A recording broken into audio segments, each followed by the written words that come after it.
Matin, bon, tout d'abord, je crois qu'on peut dire là sur les dernières 48 heures que Valls supplante Hérault sur la machine à couac. Hein, si on prend ne serait-ce que les trois derniers exemples sur l'assurance chômage, où on a le ministre de l'économie qui déjuge le président de la République, sur les allocations familiales, où on a différentes lignes au sein même du gouvernement, entre la ligne de Madame Touraine et celle de Monsieur Eckert, sans parler du groupe. Et puis la gratuité des autoroutes. Alors là, bon, ça. Je pense que la prochaine proposition, proposer que les pâtisseries soient gratuites le dimanche aussi, ce serait bien. Après tout, pourquoi pas. Sur les allocations familiales, moi, je voudrais revenir d'un mot là-dessus. C'est vraiment toucher aux allocations familiales, c'est bon, remettre en cause toute l'universalité de nos aides, notre politique familiale. C'est-à-dire qu'à partir du moment où on va sur ce terrain-là, comment on défend demain la retraite par répartition, comment on défend tous les principes de solidarité.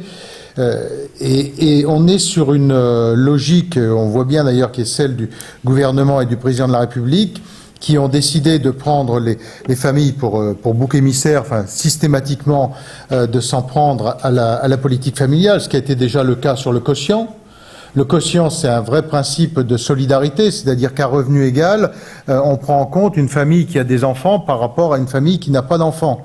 De la même façon qu'ils le font là sur le congé parental, et maintenant sur les allocations familiales. Enfin, moi je considère que c'est la goutte d'eau qui fait déborder le vase, et que aussi bien la mise sous condition de ressources que la fiscalisation est une vraie ligne de fracture, sur toutes nos politiques de solidarité, et notamment sur celle de la famille, qui fera qu'on ne tiendra plus sur le reste. On accepte de toucher à ça.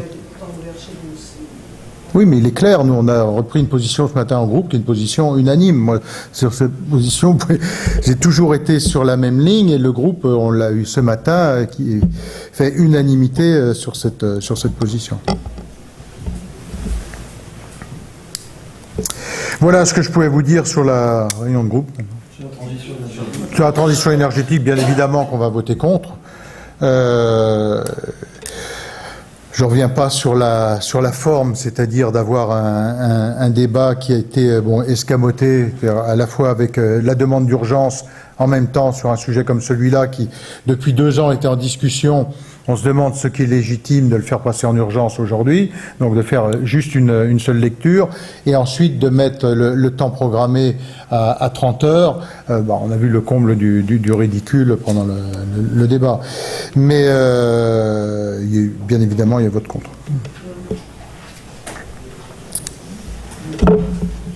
Ouais. Est-ce que le fait que Nicolas Sarkozy continue à faire des conférences assez richement rémunérées, ça pose un problème?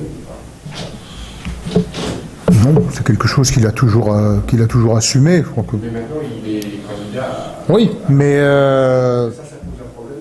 C'est l'éternel débat, on l'a eu à plusieurs reprises. Je pense que c'est à chacun d'en décider. Moi, ça ne me choque pas, en tout cas.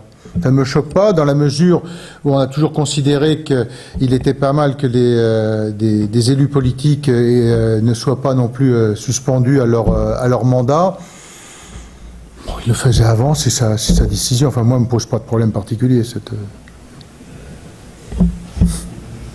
la lutte contre l'État islamique, on voit bien que les avions français, les avions américains et les autres qui vont bombarder l'islamisme, ces actions ne sont pas couronnées de succès. On voit bien qu'un jour ou l'autre, on va se poser la question d'une attaque au sol, parce que visiblement sur place, ces islamistes continuent de progresser et de couper beaucoup de terrain. Qu'est-ce que vous en pensez?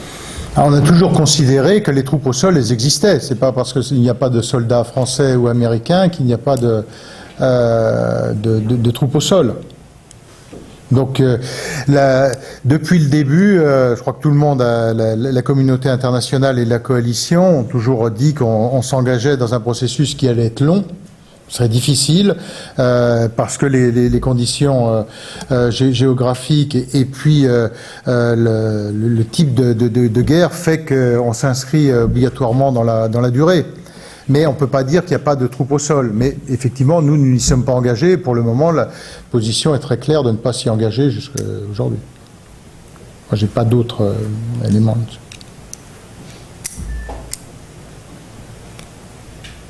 C'était très clair dans votre rapport. Oui. C'est bon ? C'est bon. Allez.